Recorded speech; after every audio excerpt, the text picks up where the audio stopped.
Hey, 15 Minutes of Murder family. I am your resident crime expert and private investigator, Desiree Edwards, and welcome to this segment of Ask API. So, in this segment, what we're going to talk about is the biggest lie that people think about private investigators. Know if it is a lie as much as it is a misconception. Because what we do know is in the television shows and in the movies, private investigators are often portrayed as like sleazy slime balls, degenerate drug addicts out here doing anything for pay.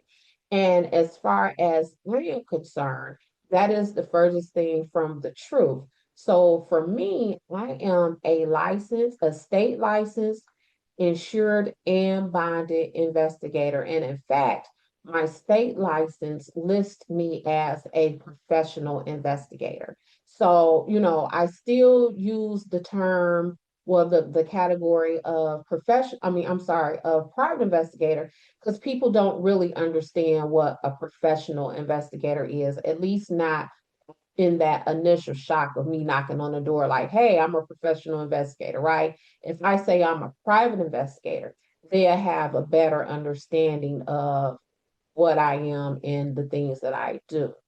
And also I can't afford to be the investigator that is portrayed in the movies because in real life, my work is rooted in the courts, in the state courts and in the federal courts.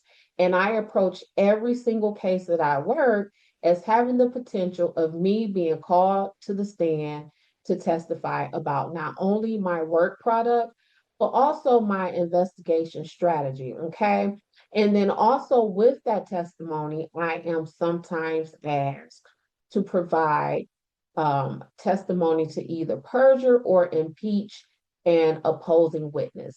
And what that essentially means is that an attorney that I am working for may give me a call. Hey, Des, can you be in court tomorrow, bright and early at 8:30?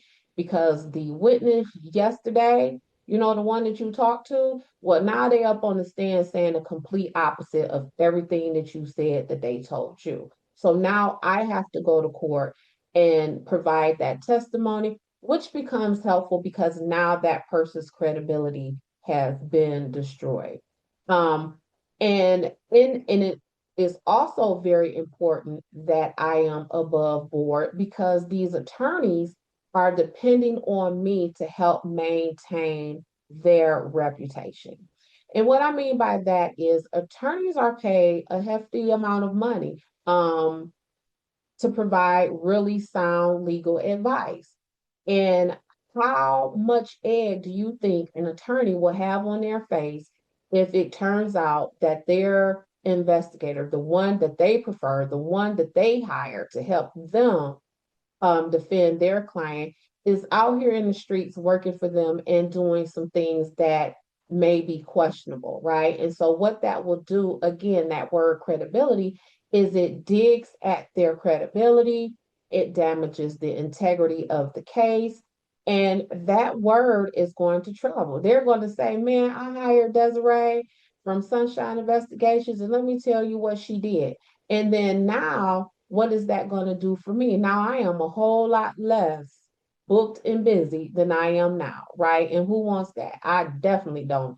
I got Dutch, my dog, he's expensive.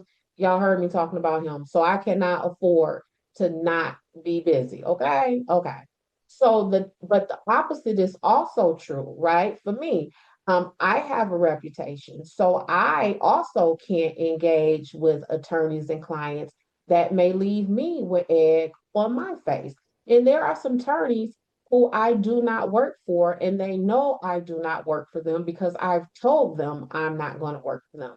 And sometimes the reason may be because they have said some things that I disagree with. Maybe they have made racist statements, not only to me, but maybe some racist statements about the client.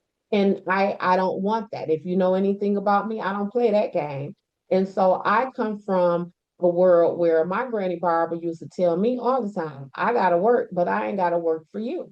So that is the mode of operation that I come from, that all money ain't good money, that I don't have to get out here and make myself look crazy. And I'm definitely not going to make you look crazy. Okay.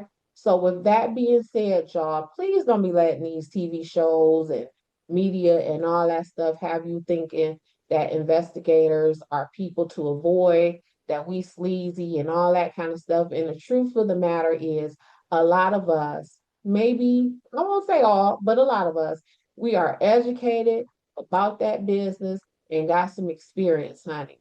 So listen, that's this segment. Drop your comments, questions in the comment section below. I promise you, I will be there to respond, to answer these questions, to give you some answers. And on that note, y'all, that's it. I'm wrapping this segment up, but I'll catch you in the next 15. See you then. Bye bye.